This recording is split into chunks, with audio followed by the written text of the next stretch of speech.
खुलुमबाय रायजोफोर, दिनै मोनाबिलिनि खौरांफोरा जाबाय। मोनसे गोजोनथाव खौरां जों खोनानो मोनो आसामनि मोनफ्रोमबो ट्रेन लाखिग्रा एबा रेलवे स्टेशनाव असमिया आरो हिन्दी रावजों एनाउन्समेन्ट होनाय एबा ट्रेन फैनो गोनांखौ फोरमायनानै होनायखौ जों खोनानो मोनबाय थायो। नाथाय बर' रावा आसामनि नैथि अफिसियेल लेंगुवेज हिसाबै जायगा मोननो हादोंब्लाबो बर'आ जायगा गैया। नाथाय मानो? बर'नि दैदेनगिरि राजखान्थिगिरिफ्रा बेनि सायाव राहा लागोन ना?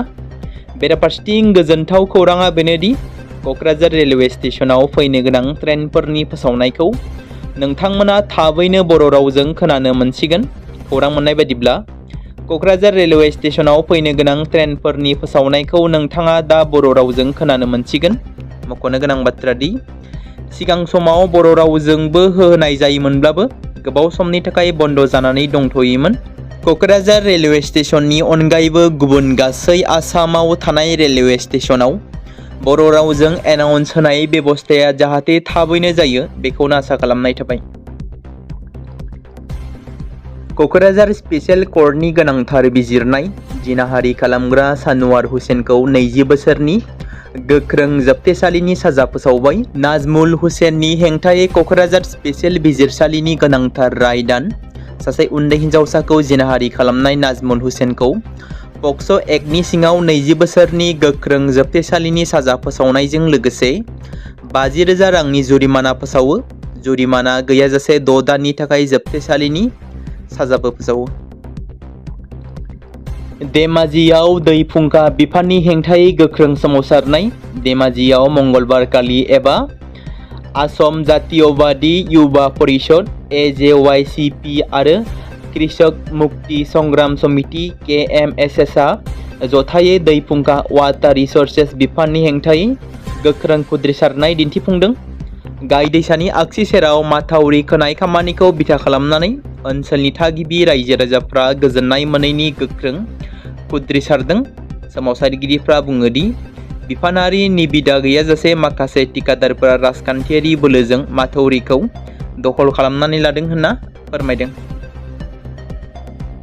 तामुलपुर हाग्रानि मैदेरा माखासे न'फोरखौ सिलिंखार खालामदों, धोन सम्पति खहा खालामदों। तामुलपुर जिल्लायाव मानसि हाग्रानि मैदेरनि दाङाबाजिया सानफ्रोमबोनि जाथाय जानानै फैदों। दैज्लां अखानि बोथोरजों हाग्रानि मैदेरफोरा सुबुंफोरनि थाग्रा जायगाफोराव हाबफैनानै गिखांनाय सोमजिहोदों। भारत-भुटान सिमा साखाथि आरो ओनसोलनि गोबां सुबुं अनजिमा थानाय जायगायाव हाबफैनानै न' बां आरो धोन सम्पति खहा खालामदों होनना बे समाव मिथिनो मोनदों। तामुलपुराव गार्जेन मिनिस्टार जयन्त मल्ल बरुवानि खौरांगिरि मेल जथुमा जिल्लानि गासै मावख'गिरिफोरजों सावरायदों। आसामनि केबिनेट मन्त्रि जयन्त मल्ल बरुवाया तामुलपुर जिल्लानि गार्जेन मिनिस्टार महरै बिबान आजावनायनि उनावनो जिल्लायाव नुजाथिफैदों आरो मैया मोनसे केबिनेट जथुम एबा मोनसे मेल जथुमा लायो। केबिनेट मन्त्रि बिथाङा तामुलपुर जिल्ला बेंगिरिनि मावख'आव एबा जिल्लायाव गुबुन गुबुन जौगाखां बिथांखिफोर, सोरखारनि मावथांखिफोर आरो सुबुं अनसायजों सोमोन्दो गोनां जेंनाफोरनि सायाव सावरायो। बे बिफानारि सावरायनाय हाबाफारियाव केबिनेट मन्त्रि बिस्वजित दैमारी, बिटिसि हायुङारि खुंथायनि आखान्थि बुंथिगिरि बिजित गोरा नार्जारि, जिल्ला बेंगिरि सिमि करनजों लोगोसेनो गोबां दैदेनगिरिफोर आरो मावख'गिरिफ्रा बाहागो लादोंमोन। सावरायनाय समाव गुबुन गुबुन बिफानफोराव सोलिबाय थानाय प्रजेक्टफोरनि जौगानाय, पाब्लिक सार्भिस स्टेन्डार्डखौ फोसाबनाय आरो सोरखारनि स्किमफोरखौ मोजाङै मावफुंनो थाखाय गोनां राहाफोरखौ नायफामफिननाय जायो। लोगोसेनो जौगाथाय हाबाखौ बांसिन गोख्रों खालामनायावबो गोसो होनाय जादोंमोन। मन्त्रि बिथाङा बिफानारि बिबानगिरिफोरखौ सोरखारनि अनसाय बिथांखिफोरखौ मोजाङै मावफुंनो आरो सरासनस्रा सुबुंफोरनो बांसिन मुलाम्फा होनो थाखाय गोनां राहा लानो खावलायो। आसामनि थागिबिफोरनि हानि मोनथायखौ लानानै धरना हाबाफारि लानाय जायो। आसामनि थागिबिफोरनि हानि मोनथायखौ बयनोबो होनांगौ। मरिगावआव बनसुआ गोदानै दाजानाय थामहिनबा बनसु आरो गोदानै दाजानाय इउनाइटेड ट्राइबेल क'अर्डिनेशन फ्रन्ट अफ आसामनि मोनसे धरना हाबाफारि जालाङो। बुंनो थाङोब्ला फिन आरोबाव गासै ट्राइबेल माहारिखौ लानानै गोदान आफादनि जोनोम जाबाय, जेराव बे आफादा नङा हाथियार लाग्रा आफाद, बे आफादा नङा आलादा रायजो दाबिनायनि।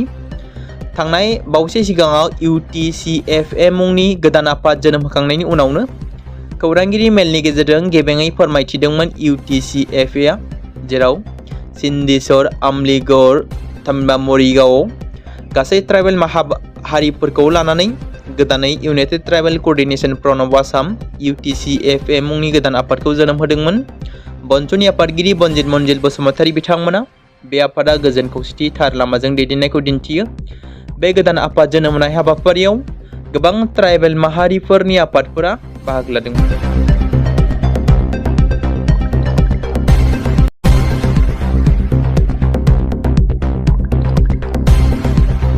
बे समाव मोनसे गोजोनथाव खौरां बाक्सा जिल्लानि बरमायाव थानाय रुरेल एकाडेमिया लानानै फैदों नोंथांमोननि थाखाय मोनसे गोजोनथाव खौरां।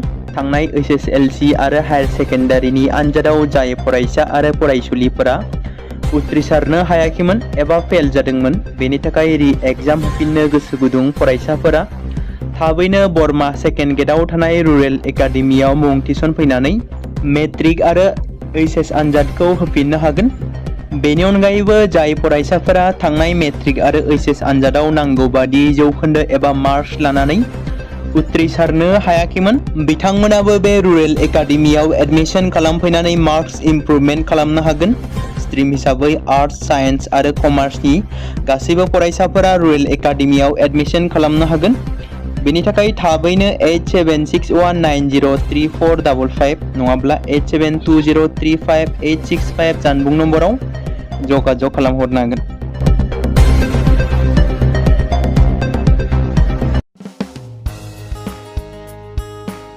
बे समाव मोनसे गोनां फोसावथाय बर' सावथुन नायनानै मोजां मोनग्रा गासै बर' रायजो राजाफोरनि गेजेराव लानानै फैदों मोनसे बर'नि OTT प्लेटफर्म गोनां, जाय प्लेटफर्मनि गेजेरजों नोंथांमोना बर'नि गोदान सावथुनफोरखौ नुनो मोनगोन। थांनाय माखासे बोसोर सिगां बर'नि गेजेराव लानानै फैनाय निउबो एप बायदिनो फिन आरोबाव लानानै फैदों बर' रायजो राजाफोरनि थाखाय। बे बाथ्राखौ मख'नाया गोनांदि 2025 मायथाइनि जानुवारि दानाव ओंखारनाय आंगो स्ट्रिम मुंनि मोनसे OTT प्लेटफर्म गोनां निउबो एपनि गेजेरजों नोंथांमोना गोबांथार बर'नि सावथुनफोर जेरै ट्रेजेडि, रमान्टिक, एक्शन आरो कमेडिजों बुंफबनाय सावथुनफोरखौ नुनो मोनगोन। जेरै सनानि नखर, थांखि गैयै समाज, अनसुला आफा, हिर', बिमा बायदि बाजै, अर, थैसाम, वान्टेड, संदान आरो रं नाम्बार बायदि सावथुनफोरा मख'जाथाव। बेफोर सावथुनफोरखौ नायनो थाखाय नोंथांमोना गिबियावनो आंगो स्ट्रिम एपखौ गावनि मबाइलाव थानाय प्ले स्ट'रनिफ्राय डाउनल'ड खालामनानै लोगोसे इनस्टल खालामनानै गावनि मबाइल नाम्बारजों लगइन खालामनानै लाग्रोनांगोन। बेनि उनाव नोंथांमोना गोबांथार नुनो मोनै सावथुनफोरखौ गुगोल पे, फन पे आरो पेटिएमजों रं नाम्बार सावथुनखौ नायनो थाखाय 60 रां आरो संदान सावथुनखौ नायनो थाखाय 80 रां, वान्टेड सावथुनखौ नायनो थाखाय 60 रां, थैसाम सावथुनखौ नायनो थाखाय 60 रां बेबादिनो गोबांथार नुनो मोनै सावथुनफोरखौ नायनो थाखाय सुबिदा खालामनानै होदों आंगो स्ट्रिम प्लेटफर्मा। फिन नोंथांमोननि गेजेराव फोरमायबावनो लादों बर' सावथुन नायनानै मोजां मोनग्रा गासै बर' रायजो राजाफोरनि गेजेराव लानानै फैदों मोनसे बर'नि OTT प्लेटफर्म गोनां, जाय प्लेटफर्मनि गेजेरजों नोंथांमोना बर'नि नुनो मोनै सावथुनफोर जेराव गोजाम सावथुनफोरखौ नुनो मोनगोन। बे बाथ्राखौ मख'नाया गोनांदि 2025 मायथाइनि जानुवारि दानाव दिहुनजानाय आंगो स्ट्रिम मुंनि मोनसे OTT प्लेटफर्म गोनां एपनि गेजेरजों नोंथांमोना गोबांथार बर'नि ट्रेजेडि, रमान्टिक, एक्शन आरो कमेडिजों बुंफबनाय सावथुनफोरखौ नुनो मोनगोन। जेरै रं नाम्बार, संदान, वान्टेड, थैसाम, अर, बिमा बायदि बाजै, हिर', अनसुला आफा, थांखि गैयै समाज, सनानि नखर बायदि बायदि सावथुनफ्रा मख'जाथाव। बेफोर सावथुनफोरखौ नायनो थाखाय नोंथांमोना गिबियावनो आंगो स्ट्रिम एपखौ गावनि मबाइलाव थाखानाय प्ले स्ट'रनिफ्राय इनस्टल खालामनानै गावनि मबाइल नाम्बारजों लगइन खालामखांनायनि उनाव नोंथांमोना गोबांथार नुनो मोनै सावथुनफोरखौ गुगोल पे, फन पे आरो पेटिएमजों रं नाम्बार सावथुनखौ नायनो थाखाय 60 रां, संदान सावथुनखौ नायनो थाखाय 80 रां, वान्टेड सावथुनखौ नायनो थाखाय 60 रां, थैसाम सावथुनखौ नायनो थाखाय 60 रां बेफोरबायदिनो अर सावथुनखौ नायनो थाखाय 60 रां पे खालामनांगोन। बेबायदिनो गोबांथार नुनो मोनै बर' सावथुनफोरखौ नायनो थाखाय सुबिदा खालामनानै होदों आंगो स्ट्रिम प्लेटफर्मा। बे समाव मोनसे गोजोनथाव खौरां BTC हालामनि रायजो राजाफोरनि थाखाय मोनसे गोनां फोसावथाय। क'क्राझार जिल्लानि सिङाव थानाय बड'लेण्ड एकाडेमि सिनियर सेकेन्डारि स्कुला लानानै फैदों गोजोनथाव खौरां।